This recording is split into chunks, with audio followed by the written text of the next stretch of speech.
ये आपके जनसत्ता का आज का संपादकीय पाठ है। देखिए, संपादकीय पाठ ये आर्टिकल, एडिटोरियल आपको प्रारंभिक परीक्षा, मुख्य परीक्षा और इंटरव्यू हर जगह मदद पहुंचाते हैं। यहाँ से एक सामान्य जानकारी भी आप लोगों को मिलती है, इन्हें जरूर पढ़ा करिएगा। सफल होने के लिए इससे कोई फर्क नहीं पड़ता कि आप कहाँ से शुरुआत करते हैं, बल्कि फर्क इससे पड़ता है कि आपका उद्देश्य कितना ऊंचा है। ये किसने कहा है? नेल्सन मंडेला ने कहा है। मैं आप लोगों से कहता हूँ ना, जहाँ है जो आपके पास है उसमें बेहतर क्या कर सकते हैं, उस पर फोकस करिए। और आप देखते हैं कि वो कमियों का अगर रोना रोते रहे ना तो कुछ नहीं काम कर सकते हो।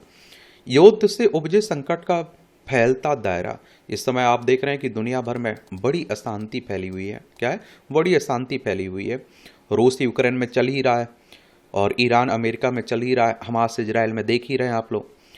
तो विश्व भर में युद्ध का स्वरूप जिस तेजी से बदल रहा है, उससे यह आशंका भी गहराती जा रही है कि आने वाले दिनों में यह केवल जमीन, समुद्र या हवा तक सीमित नहीं रहेगा। यह अंतरिक्ष की ओर भी बढ़ता हुआ एक ऐसा संभावित संकट है जिसकी भयावहता का अंदाजा लगाना भी मुश्किल है। पश्चिम एशिया में संघर्ष से स्पष्ट संकेत मिले कि भविष्य के युद्ध में आसमान और अंतरिक्ष से लड़ने की रणनीति को प्राथमिकता दी जा सकती है और इसमें मानवीय भूमिका कम होगी, लेकिन इसके असर का दायरा व्यापक होगा। आज का युद्ध सीमाओं पर खड़े सैनिकों से ज्यादा उन उपग्रहों पर निर्भर है जो हजारों किलोमीटर ऊपर चुपचाप पूरी दुनिया की गतिविधियों को संचालित करते हैं। सैन्य गतिविधियों से लेकर मिसाइल ड्रोन हमलों तक, संचार से लेकर मार्गदर्शन तक, हर चीज अंतरिक्ष से नियंत्रित हो रही है। यही वह बिंदु है जहां युद्ध एक ऐसे आयाम में प्रवेश कर सकता है जिसके परिणाम पूरी व्यवस्था के ध्वस्त हो जाने की त्रासदी के रूप में सामने आएंगे। ऐसे में अब समूची मानव सभ्यता को इस बात पर गंभीरता से विचार करना होगा कि कहीं वह अपनी ही विकसित की गई तकनीकी शक्ति को अपने विनाश का साधन तो नहीं बना रही है। अंतरिक्ष युद्ध की भयावहता इसी में है कि उसका असर बहुत व्यापक और दूरगामी होता है। एक उपग्रह का नष्ट होना केवल एक उपकरण का खत्म होना नहीं होता है, बल्कि यह उस तंत्र के टूटने की शुरुआत होती है जिस पर आधुनिक जीवन टिका हुआ है। जब उपग्रह पर हमले होंगे तो अंतरिक्ष मलबे के खतरनाक जाल में बदलने लगेगा। हजारों टुकड़ों में बिखरा यह मलबा बंदूक की गोलियों की तरह तेजी से घूमेगा और दूसरे उपग्रहों से टकराकर उन्हें नष्ट कर सकता है। यह एक ऐसा चक्र है जो शुरू तो किया जा सकता है, लेकिन उसे रोकना संभव नहीं होता है। इसका अंजाम यह हो सकता है कि अंतरिक्ष दशकों तक खतरनाक मलबे का कब्रिस्तान बन जाए और समूची मानव सभ्यता तकनीकी रूप से फिर अंधकार युग में धकेल दी जाए। जब अंतरिक्ष में कोई गड़बड़ी होगी तो उसका असर धरती पर व्यापक रूप से महसूस होगा। एक ऐसी दुनिया की कल्पना भी डराती है जहां इंटरनेट अचानक बंद हो जाए, मोबाइल नेटवर्क गायब हो जाए और संचार के सभी साधन पूरी तरह से ठप पड़ जाए और हवाई जहाज अपने रास्ते से भटक जाए, समुद्र में जहाज अपना रास्ता खो दें और यहां तक कि आपातकालीन सेवाएं भी काम करना बंद कर दें। अस्पताल के उपकरण, बैंकिंग प्रणाली और आपदा प्रबंधन सब कुछ ठप पड़ जाए। फिर यह किसी एक देश की समस्या नहीं, बल्कि पूरी मानव सभ्यता के ठहर जाने जैसा होगा और तब यह युद्ध बिना बम गिराए भी जीवन की रफ्तार को रोक देगा और तब यह प्रभाव केवल एक तकनीकी समस्या तक सीमित नहीं रहेगा, बल्कि सीधे सीधे पूरी वैश्विक अर्थव्यवस्था की नींव को हिला देगा। आज की दुनिया में डिजिटल तंत्र सिर्फ सुविधा नहीं बल्कि आर्थिक जीवन रेखा बन चुके हैं। बैंकिंग प्रणाली, ऑनलाइन वित्तीय लेन देन, शेयर बाजार, अंतर्राष्ट्रीय व्यापार, आपूर्ति श्रृंखला, ये सब कुछ उपग्रह आधारित संचार और मार्गदर्शन पर निर्भर है। अंतरिक्ष के बारे में भी याद रखा करिएगा आप लोग।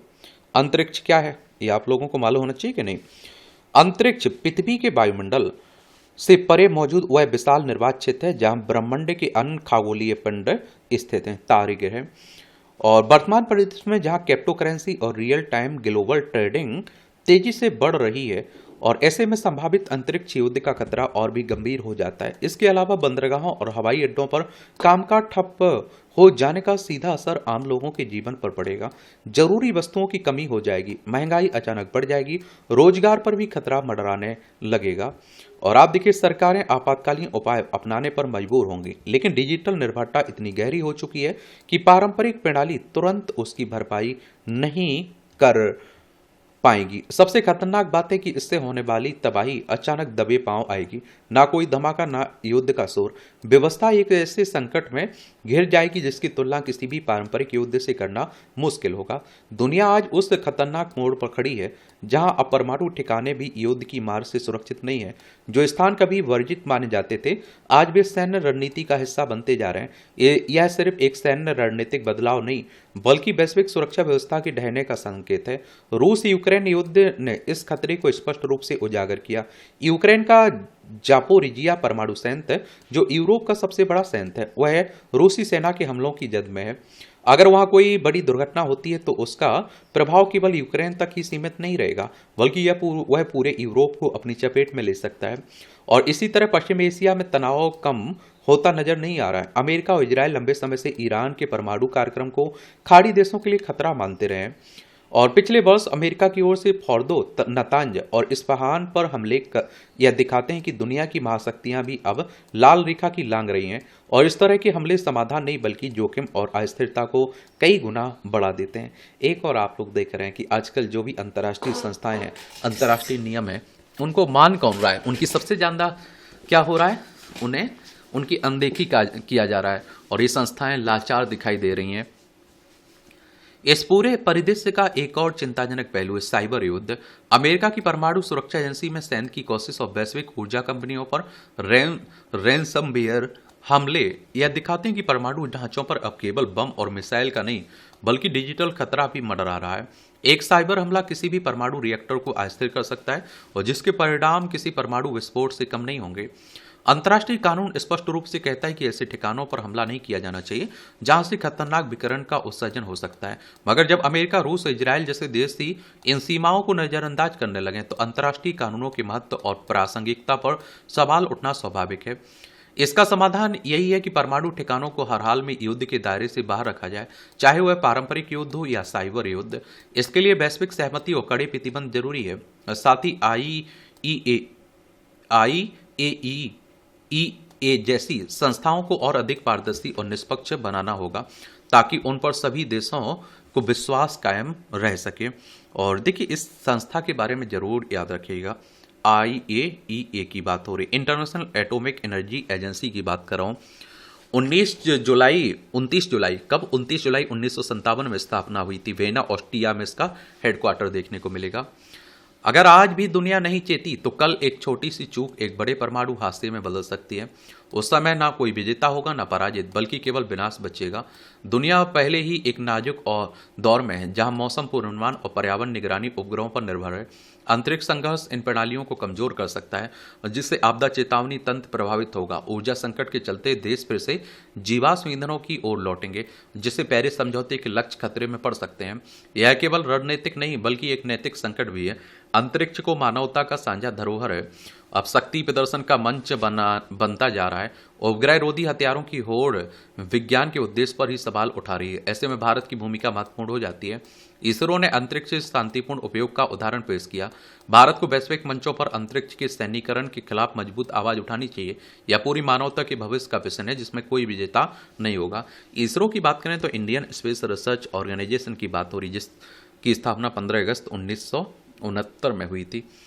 बेंगलोर, कर्नाटक में हेडक्वार्टर देखने को मिलेगा। देखिए, ये हमारी प्यारी पृथ्वी है। इसमें आप देखें, ये हमारा प्यारा भारत है, पाकिस्तान, चाइना, दक्षिण कोरिया, जापान, रूस, यूक्रेन, ये आप देखिए ईरान है, ये आपको इजराइल देखने को मिल जाएगा। इस USA, संयुक्त राज्य अमेरिका, वॉशिंगटन DC की राजधानी आपको देखने को मिल जाएगी। ये तरक्की की किरचें, ये दुनिया ने सचमुच एक लंबा और अद्भुत सफर तय किया है। कभी चिट्ठियों के सहारे चलने वाली बातचीत आज एक बटन दबाते ही हजारों किलोमीटर की दूरी पार कर जाती है। वह समय भी था जब किसी पिजन का पत्र आने में हफ्तों लग जाते थे, उसे पढ़कर ही दिल को तसल्ली मिलती थी। आज बेटा विदेश में बैठा हो और माता पिता गांव में, फिर भी चेहरे सामने, आवाज साफ और भावनाएं लगभग छू लेने जितनी नजदीक लगती हैं। यह विज्ञान, तकनीक और मानव बुद्धि की अद्भुत उपलब्धि है, जिस पर गर्व होना स्वाभाविक है। मगर इसी चमकती हुई तरक्की के आईने में एक धुंधला, उदास और चिंताजनक सच भी झलकता है। हम दूर बैठे लोगों को देख और सुन सकते हैं, पर पास बैठे अपने ही लोगों का दर्द महसूस करने की संवेदना धीरे धीरे खोते जा रहे हैं। यह विरोधाभास हमारी आधुनिक जीवन शैली का सबसे बड़ा पेशेंट बनकर सामने खड़ा है। ऐसा लगता है कि हम इसकी वजहों के बारे में जानते हैं, लेकिन इनके इंतजाल में इस कदर खोए हुए हैं कि यही हमें ज़्यादा अहम लगता है। आज घरों के भीतर ही संवाद कम होता जा रहा है। एक ही छत के नीचे रहने वाले लोग अपने घर, अपने हाथ में मौजूद अलग अलग स्क्रीन में कैद दिखते हैं। पिता मोबाइल में व्यस्त है, बेटा वीडियो गेम में खोया, माँ भी स्मार्टफोन की स्क्रीन में उलझी है, और इन सब के बीच जो सबसे ज्यादा जरूरी था वह धीरे धीरे गायब हो गया, यानी एक दूसरे को सच में देखना और सुनना। पहले घरों में बातचीत की आवाजें गूंजती थीं, अब मोबाइल पर नोटिफिकेशन की ध्वनियां सुनाई देती हैं। यह भी एक अजीब विडंबना है कि आज सोशल मीडिया के किसी मंच पर हम किसी के चेहरे पर मुस्कान देखकर तुरंत लाइक का चटका लगा देते हैं, लेकिन वही मुस्कान अगर बनावटी हो तो उसे पहचानने की फुर्सत नहीं होती है, और हम इमोजी यानी मुस्कुराते हंसने या किसी अन्य भाव के संकेतक मुद्रा भेजकर अपने भाव व्यक्त कर देते हैं। पर असल जीवन में किसी के कंधे पर हाथ रखकर पूछना भूल जाते हैं कि तुम ठीक हो तो हो। किसी की आंखों में छिपा दर्द हमें दिखता नहीं है, क्योंकि हम आंखों में नहीं स्क्रीन में झांक रहे होते हैं। तकनीक ने भौगोलिक दूरी को कम किया, लेकिन दिलों के बीच की दूरी बढ़ा दी। आज हम दुनिया के हर कोने की खबर रखते हैं कि कहाँ क्या हो रहा है, कौन क्या कर रहा है, लेकिन अपने ही घर में के कोने में बैठे व्यक्ति की खामोशी को नहीं पढ़ पाते हैं। यह स्थिति केवल सामाजिक ही नहीं बल्कि भावनात्मक विघटन का संकेत भी है। हमारी जीवन शैली में तेजी आई है, लेकिन इस तेजी ने हमें ठहर कर सोचने का समय छीन लिया है। हम हर समय कनेक्टेड यानी कि इंटरनेट पर या सोशल मीडिया के किसी मंच पर एक दूसरे से जुड़े रहने की कोशिश में रहते हैं, लेकिन भीतर में डिसकनेक्टेड होते हैं, यानी एक दूसरे से कटते जा रहे हैं। हमारी बातचीत छोटी होती जा रही है, लेकिन अकेलापन गहरा होता जा रहा है। यह भी सच है कि समस्या तकनीक में नहीं, समस्या हमारे उपयोग में है। मोबाइल, इंटरनेट, वीडियो कॉल, ये सब साधन हैं, साध्य नहीं। इनका उद्देश्य हमें जोड़ना था, लेकिन हम इन्हीं में उलझकर अपने सबसे करीबी रिश्तों से कटने लगे। तकनीक एक पुल बन सकती थी, लेकिन हमने उसे एक दीवार बना लिया। आज बच्चों का बचपन भी स्क्रीन के भीतर सिमटता जा रहा है। खेल के मैदान खाली हो रहे हैं और डिजिटल गेम का संसार भरता जा रहा है। बुजुर्ग घर में होते हुए भी अकेला महसूस करते हैं, क्योंकि उनके पास बैठने और उनसे बात करने का वाला कोई नहीं है। परिवार साथ होते हुए भी साथ नहीं रह गया, और हम यह समझना होगा कि असली तरक्की केवल साधनों की नहीं, संवेदनाओं की भी होती है। अगर हम मशीनों से बात करना सीख गए लेकिन इंसानों को समझना भूल गए तो यह प्रगति अधूरी है। तरक्की का सही अर्थ केवल सुविधा नहीं बल्कि संवेदना का विस्तार भी है। समाधान कठिन नहीं है, बस थोड़ा सा ठहरना होगा। हमें अपने जीवन में छोटे छोटे बदलाव लाने होंगे। कभी मोबाइल को एक तरफ रखकर पास बैठे व्यक्ति की आंखों में झांकना होगा, बिना किसी स्क्रीन के, बिना किसी नोटिफिकेशन के, बस एक सच्ची बातचीत करनी होगी। दिन में कुछ समय ऐसा होना चाहिए जब हम केवल अपने लोगों के साथ हों, पूरी तरह उपस्थित, बिना किसी डिजिटल हस्तक्षेप के। और एक बात और, आप देखिए कि बहुत सारे लोग एंजाइटी, अवसाद, डिप्रेशन से पीड़ित हैं। बहुत सारे लोग इन चक्करों में आप देखते हैं कि मौत को गले लगा लेते हैं। मैं कहता हूँ उनके अपने होते ना, उन्हें समझने वाले होते ना, उनसे बात करने वाले होते ना, उन्हें सुनने वाले होते ना, वो कभी एंजाइटी, अवसाद, डिप्रेशन या मौत को गले नहीं लगा सकते हैं। समझ रहे आप? आजकल आप देखिए हर घर में 5 मेंबर हैं तो पांचों के पास फोन है, पांचों अपने अपने कमरे में बैठ के लगे हुए हैं। बात करने की फुर्सत नहीं है, एक दूसरा परेशान है या नहीं है ये भी जानने की कोशिश नहीं करते हैं। हम फिर से सुनना सीखना होगा, और सिर्फ शब्द नहीं, भावनाएं भी। हमें फिर से देखना सीखना होगा, सिर्फ चेहरा नहीं, उसके पीछे छिपी कहानी भी। हमें फिर से महसूस करना होगा, सिर्फ अपनी नहीं, दूसरों की पीड़ा भी। क्योंकि आखिरकार इंसान को सबसे ज़्यादा ज़रूरत किसी ऐप या नेटवर्क की नहीं होती है, बल्कि एक ऐसे दिल की होती है जो उसे समझ सके, महसूस कर सके और बिना शर्त उसके साथ खड़ा रह सके। आज जरूरत इस बात की है कि हम तकनीक के साथ संतुलन बनाना सीखें। हम उसका उपयोग करें लेकिन उसके गुलाम ना बने। हम उससे जुड़ें लेकिन अपने रिश्तों से ना कटें। तरक्की तब पूरी होगी जब हम दूरियों को नहीं दिलों को भी करीब लाएंगे। जब हम डिजिटल दुनिया में रहने के साथ साथ वास्तविक दुनिया को भी उतना ही महत्व देंगे। जब हम ऑनलाइन होने के साथ साथ मानवीय भी बने रहेंगे। वरना यह चमकती हुई दुनिया जिसमें रोशनी बहुत है, भीतर से उतनी ही अकेली, उतनी ही सुनी, उतनी ही संवेदनहीन रह जाएगी। आप लोगों को क्या लगता है? अपनी राय बता सकते हैं, या आप देखिए टिप्पणियां हैं, इन्हें देखना होगा, करे तो देख सकते हैं। इसकी PDF आपको एजुकेशन सर्कल प्लेटफॉर्म है ना टेलीग्राम पर, वहाँ डाल दी जाती है। शांति के लिए ईरान पर अमेरिका इजरायल के साझा हमले के बाद करीब एक पखवाड़े पहले बहुत मुश्किल से 2 सप्ताह की युद्ध विराम पर सहमति बनी थी। एक तो आप देखते हैं कि इनके बीच आपसी विश्वास कम है, भरोसा कम है, और जब तक भरोसा नहीं आएगा, विश्वास नहीं आएगा, कोई बड़ा समझौता, स्थायी समझौता हो ही नहीं सकता है। फिर दोनों पक्षों के बीच बातचीत की शुरुआत से यह उम्मीद जगी कि वे युद्ध को पूरी तरह खत्म करने पर राजी हो जाएंगे, मगर आज युद्ध विराम की अवधि पूरी होने के बाद भी जैसे हालात दिख रहे हैं उसमें ईरान और अमेरिका के तेवर समाधान की संभावना के सामने एक बड़ी चुनौती है। दूसरी ओर इस युद्ध के नतीजे में उपजी विकट और जटिल होती परिस्थितियों के बीच ये सवाल उठने लगे कि आखिर अमेरिका, इजरायल और ईरान के बीच जारी युद्ध का हासिल क्या होगा, उसका खामियाजा दुनिया के कितने देशों को कब तक भुगतना पड़ेगा। खासतौर पर हॉर्मुज जलमार्ग को बाधित किए जाने के बाद बहुत सारे देशों में जिस तरह प्राकृतिक गैस और तेल का जैसा संकट खड़ा हो गया, उसे देखते हुए स्वाभाविक ही यह मांग उठने लगी है कि अमेरिका और ईरान का रुख चाहे जो हो, उन्हें वैश्विक हित में खुद को नरम करना चाहिए, किसी भी तरह से युद्ध खत्म हो। ये आप देखिए, ये आप लोग देखेंगे फारस की खाड़ी है, यहाँ आप लोग देखेंगे ओमान की खाड़ी है, यहाँ आप लोगों को हॉर्मुज जलडमरू देखने को मिल जाएगी। यह छिपा नहीं है कि इजरायल और अमेरिका के हमले की प्रतिक्रिया में ईरान ने जब हॉर्मुज जलमार्ग को रोक दिया, तब से भारत सहित दुनिया के कई देशों में प्राकृतिक गैस और तेल की आपूर्ति व्यापक पैमाने पर बाधित हुई है और वहां का जनजीवन बुरी तरह बाधित हुआ है। ये देश युद्ध में शामिल नहीं है, लेकिन उसकी महार से पीड़ित हैं। दरअसल हॉर्मुज जलमार्ग के जरिए दुनिया के अलग अलग देशों में 20% से ज्यादा ऊर्जा की आपूर्ति होती है, मगर जब से इस मार्ग को बाधित किया गया, लगभग सभी प्रभावित देशों में लोग न केवल रसोई गैस, पेट्रोल, डीजल के संकट का सामना कर रहे हैं, बल्कि रोजमर्रा की जरूरतों के सभी सामानों के महंगे होने का दंश भी झेल रहे हैं। इस बीच पाकिस्तान की मध्यस्थता में इस्लामाबाद में अमेरिका और ईरान के बीच बातचीत भी हुई, मगर वह आखिर विफल रही। अब वैश्विक स्तर पर यह उम्मीद की जा रही है कि अमेरिका और ईरान के बीच युद्ध को खत्म करने के लिए फिर से बातचीत आगे बढ़े। ये आप देखिए पाकिस्तान है, लद्दाख, जम्मू कश्मीर, पंजाब, राजस्थान, गुजरात, 5 राज्यों की सीमा लगती है। 1947 तक हमारा हिस्सा हुआ करता था।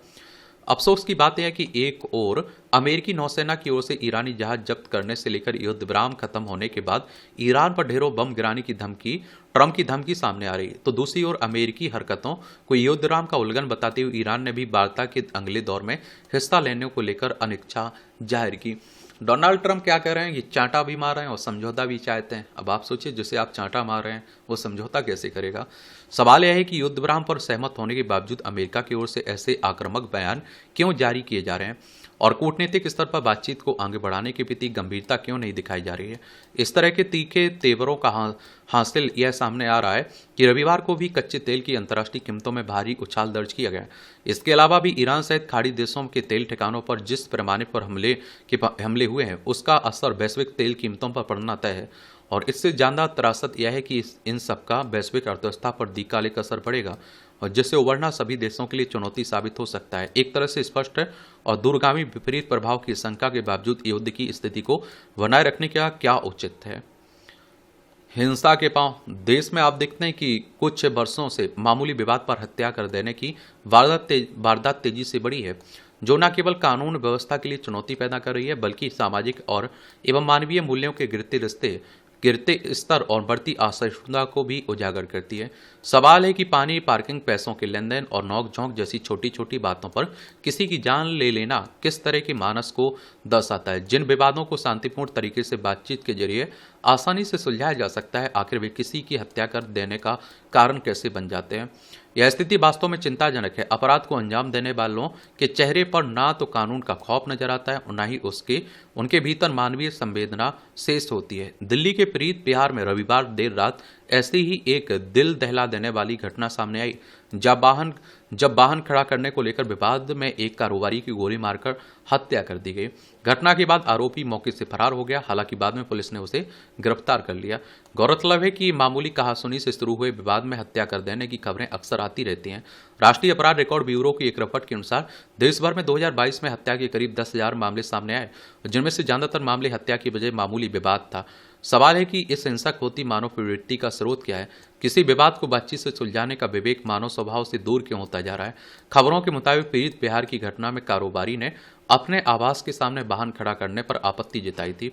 क्या यह इतना गंभीर मामला था कि बात हत्या तक पहुंच गई। इस घटना ने देश की राजधानी में कानून व्यवस्था पर भी फिर से सवाल खड़े किए।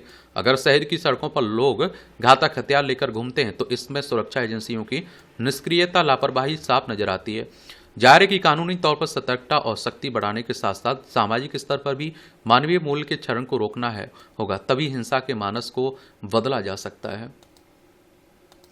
और इस तरह से आप देखेंगे कि आज के संपादकीय पाठ की कहानी कवर होती है। आप लोग पढ़ते रहिए, एंजॉय करते रहिए।